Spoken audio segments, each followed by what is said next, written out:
ओम शांति। दोस्तों, कहा जाता है जीवन एक यात्रा है। It is beautifully said that life is a journey and not a destination. और मानव जीवन की इस यात्रा में अनेक प्रकार की छोटी यात्राएं होती है। फॉर एग्जाम्पल, हमारे शारीरिक स्वास्थ्य की यात्रा, जैसे बचपन से लेकर वृद्धावस्था तक मनुष्य अनेक चरणों में शरीर के साथ वो यात्रा करता है। उसमें शारीरिक स्वास्थ्य की बात आ जाती है। दूसरे प्रकार की यात्रा हो सकती है हमारी भावनात्मक यात्रा या फिर इमोशनल जर्नी ऑफ लाइफ। कई बार बचपन में कुछ भावनाएं हमारे पास होती हैं, अच्छी या बुरी, और वही आगे चलकर कुछ भावनाएं हमें परेशान करती हैं, कुछ इमोशंस की कमी हम महसूस करते हैं। So that can be called as an emotional journey. तीसरा हो सकता है हमारा इंटेलेक्चुअल जर्नी या फिर हमारे मानसिक यात्रा, इंटेलिजेंस की यात्रा। और जैसे जैसे हम जीवन यात्रा को आगे बढ़ते जाते हैं, हम बौद्धिक तौर पर विकसित होते जाते हैं। हम अनेक अनुभव अपने साथ संजो करके रखते हैं और उसे जीवन यात्रा में यूज करके आने वाली अनेक समस्याओं को पार करते हैं। दोस्तों, आज मैं आपके साथ शेयर करूंगा एक बहुत ही यूनिक यात्रा, जिसे आज के वर्तमान समय या दौर में मानव इसे भूल चुका है। शायद उसे इसकी अज्ञानता है कि वो जानता ही नहीं है कि ऐसी भी एक यात्रा हो सकती है, और वो यात्रा है आध्यात्मिक यात्रा। तो मैं आज आपके साथ अपना स्पिरिचुअल जर्नी को आपके साथ शेयर करूंगा। मेरा जन्म एक भक्ति भाव वाले परिवार में हुआ था। मेरे पिताजी was instrumental in the construction and management of a temple. और हंसी हंसी में मैं कभी अपने पिताजी के साथ कहता हूँ, माँ मुझे बताती थी कि जब मेरा जन्म हुआ, हॉस्पिटल में जब मेरा जन्म हुआ, तो मेरे जो पिताजी थे वो हॉस्पिटल में नहीं थे, वो मंदिर के कंस्ट्रक्शन में बिजी थे। और वो जो मंदिर का जो कंस्ट्रक्शन था वो एक बहुत यूनिक कंस्ट्रक्शन था कि वो एक पर्वत के ऊपर, पहाड़ के ऊपर बनाना था। और शायद उसी को देख करके मेरा नाम जो मेरे माता पिता ने रखा, वो रखा गिरीश। गिरी माना पर्वत, ईश माना पर्वतों का राजा या पर्वतों का ईश्वर, जिसे हम शिव कहते हैं, पर्वतों का ईश। तो बचपन से ही चूंकि मैं भक्ति भाव वाले परिवार में था, वही संस्कार, माता पिता के संस्कार, वो स्वभाव और वो जो दिनचर्या थी, वो मेरे अंदर बहुत इजीली आ गई। बचपन सुबह उठते साथ स्कूल जाने के पहले मुझे याद आता है कि जब तक पूजा पाठ और फिर भजन कीर्तन में ना कर लूं स्नान करने के बाद, और तब तक मैं नाश्ता नहीं करता था। फिर चंदन का तिलक वगैरह लगा करके, तो हमारे टीचर्स मुझे बहुत प्यार से कहते थे कि तुम भगवान को मानते हो? मैंने कहा हाँ मानता हूँ। और फिर जीवन यात्रा आगे बढ़ती चली गई, और इस दौरान जब थोड़ा मैच्योरिटी आया तो मैंने बहुत सारे जो धार्मिक ग्रंथ होते हैं उसका अध्ययन करना शुरू किया आउट ऑफ इंटरेस्ट।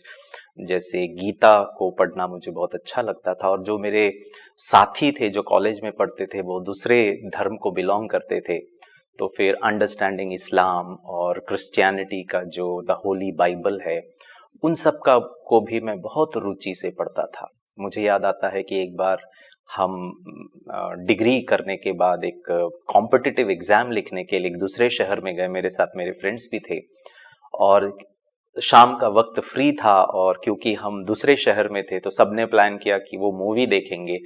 लेकिन मैं मूवी ना देख करके मैं वहाँ के बहुत फेमस हनुमान के मंदिर में और वहाँ के पूजा पाठ में मैं बहुत इन्वॉल्व हुआ, और रिटर्न में मैंने बहुत सारी धार्मिक किताबें खरीदी थी। तो मेरे जो साथी होते थे वो बचपन से ही मेरा थोड़ा मजाक उड़ाते थे कि ये थोड़ा सा भिन्न प्रकार का व्यक्ति है, थोड़ा अलग है। और बात आती है आज से करीब करीब 22-23 वर्ष पहले की बात है, जब मेरी उम्र 22 वर्ष की थी का था मैं, और मैं पोस्ट ग्रेजुएशन की पढ़ाई कर रहा था बिजनेस एडमिनिस्ट्रेशन का। और उस दौरान मुझे प्रजापिता ब्रह्मा कुमारी ईश्वरीय विश्वविद्यालय के बारे में थोड़ी सी जानकारी प्राप्त हुई।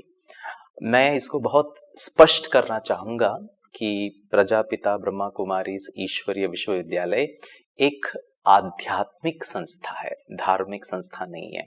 भक्ति और ज्ञान में थोड़ा सा भिन्नता है, उसको हमको बहुत समझना है, जो मुझे इस आध्यात्मिक यात्रा में बहुत स्पष्ट रूप से उसके बारे में मुझे पता चला।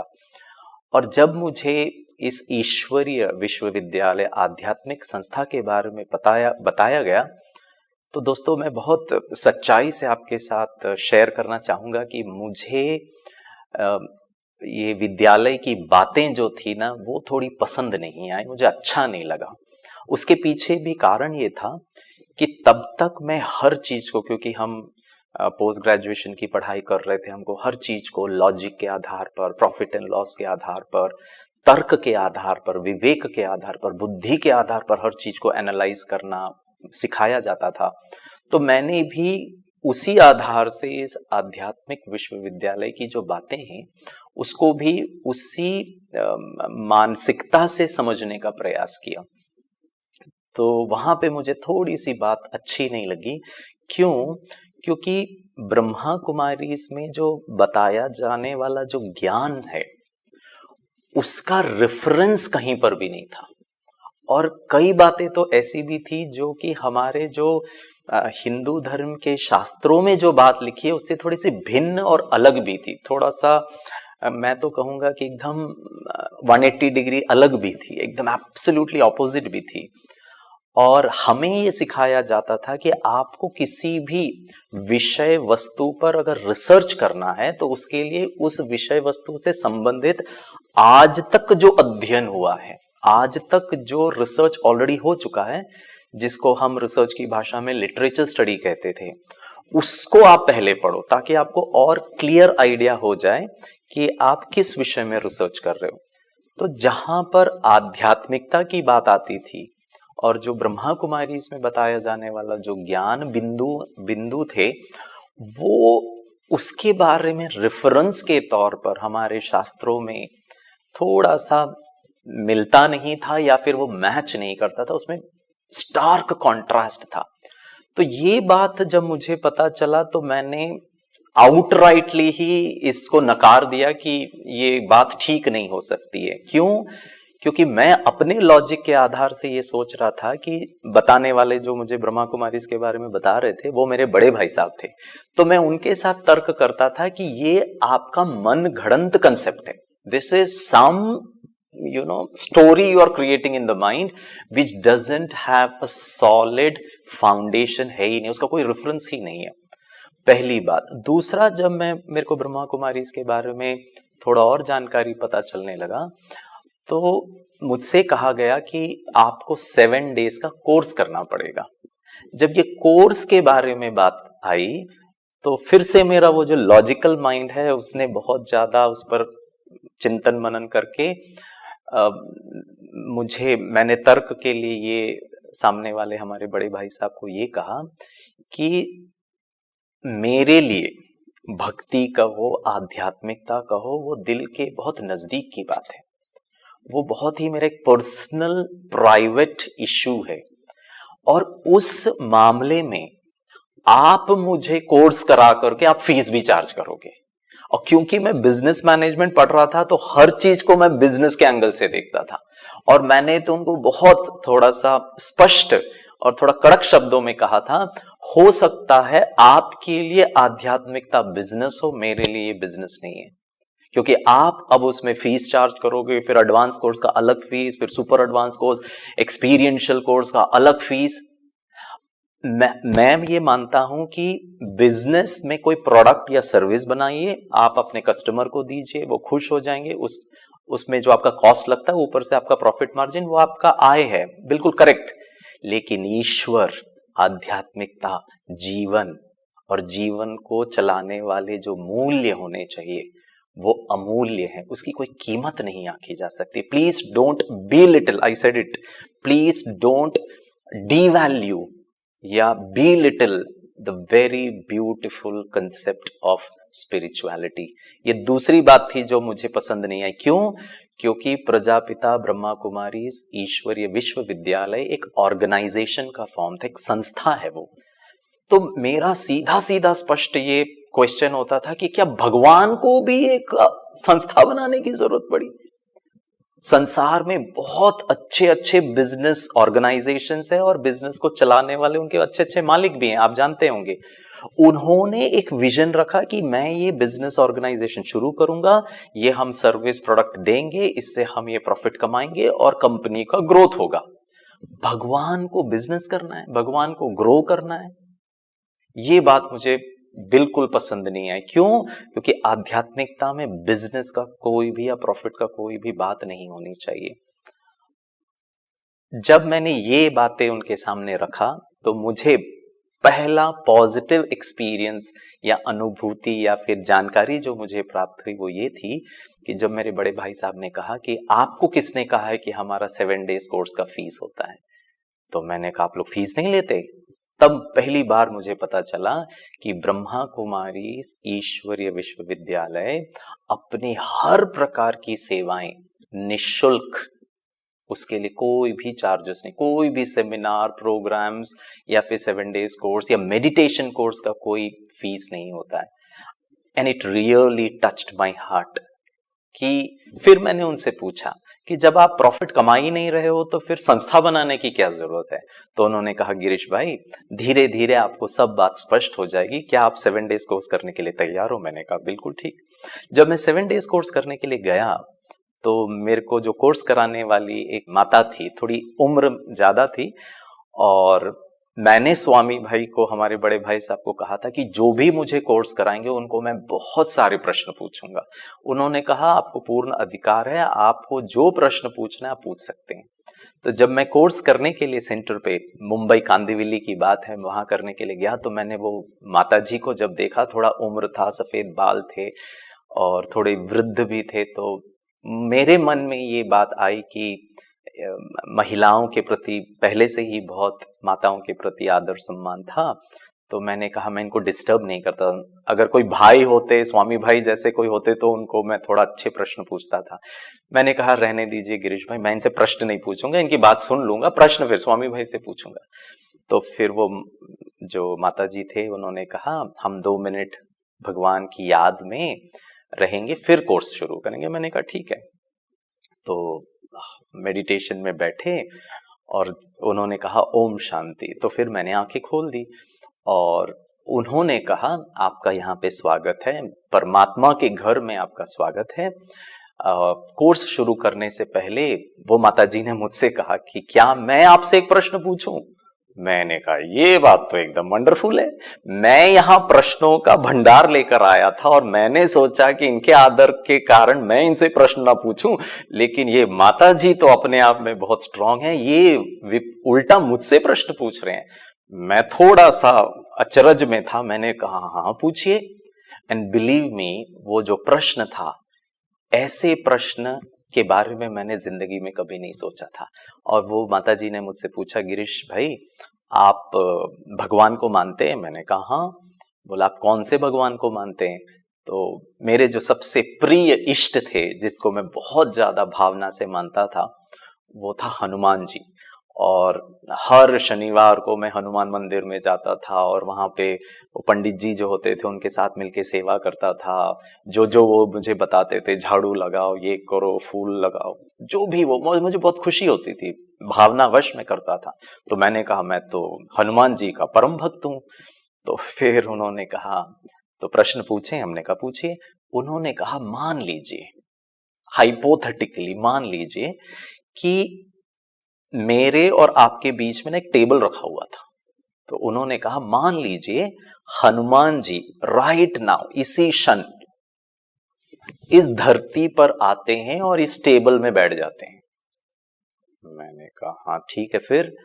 फिर उन्होंने कहा आप बताइए गिरीश भाई आप कब से हनुमान जी के भक्त हैं? मैंने कहा जब से मैंने होश संभाला है तो करीब करीब हो गया 15 साल के करीब। तो उन्होंने कहा 15 साल से आप हनुमान जी की भक्ति भावना जप तप सब कर रहे हैं। मैंने कहा हाँ, पूजा पाठ। मैंने कहा हाँ। तो उन्होंने कहा that means your relationship with Hanuman ji is for the last 15 years and it is a good one. I said yes.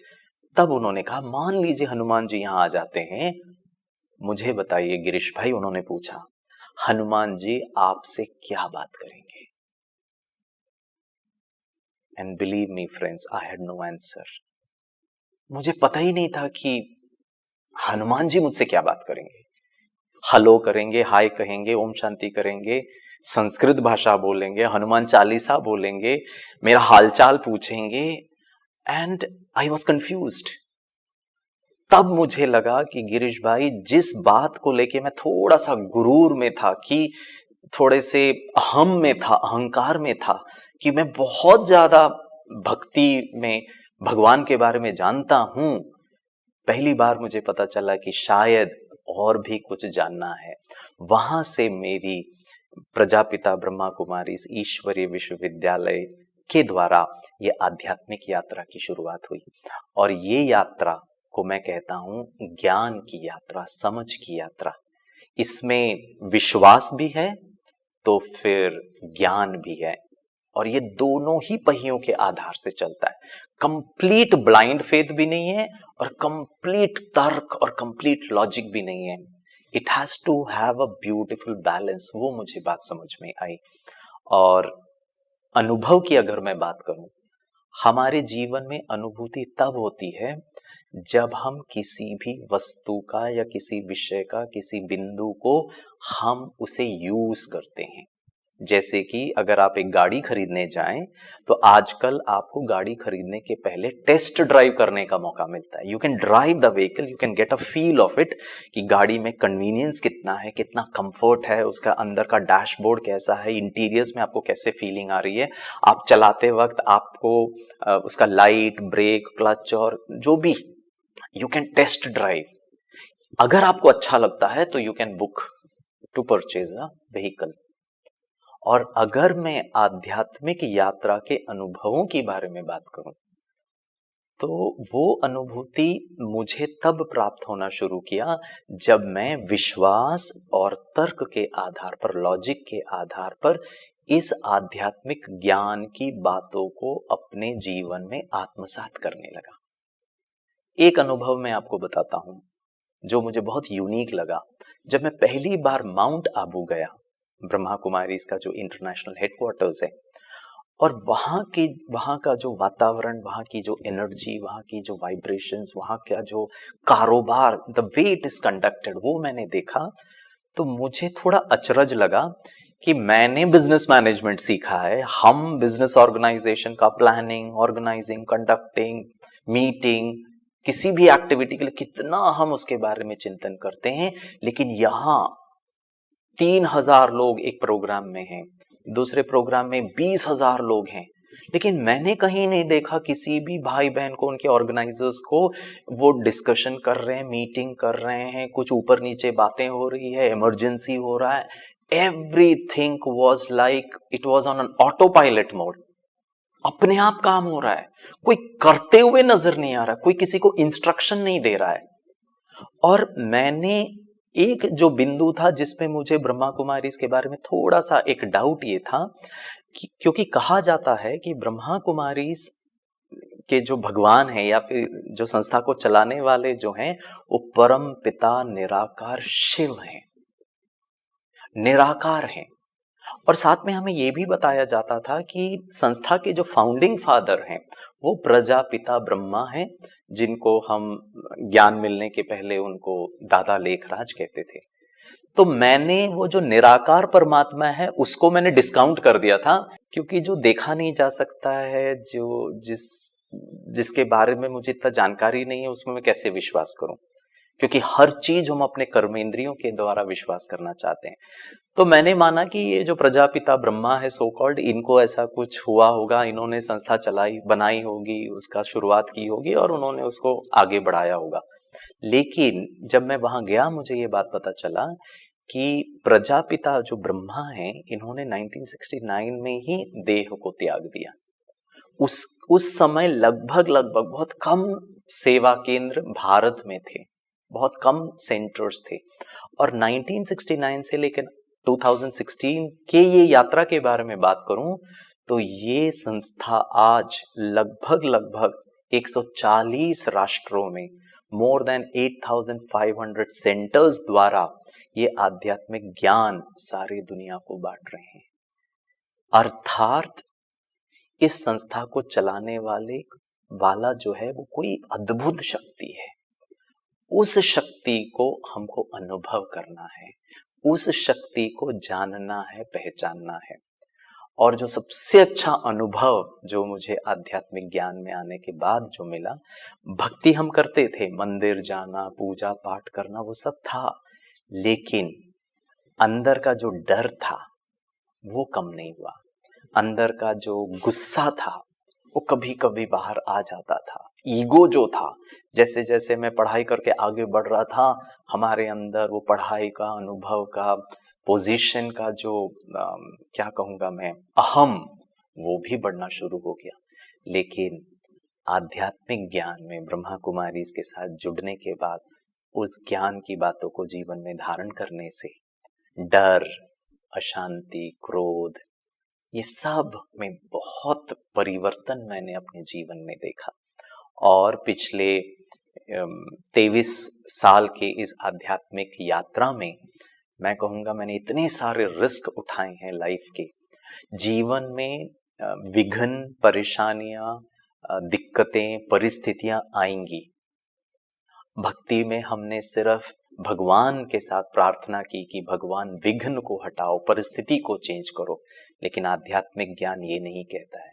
आध्यात्मिक ज्ञान ये कहता है अगर जीवन है तो परिस्थितियां, परेशानियां, दिक्कतें, challenges, difficulties, situations which may not be favourable to me, लेकिन हमारी आंतरिक शक्ति इतना सुदृढ़ हो जाता है, इतना पावरफुल हो जाता है, then I have the power and the capacity to handle these challenges in a very simple easy way.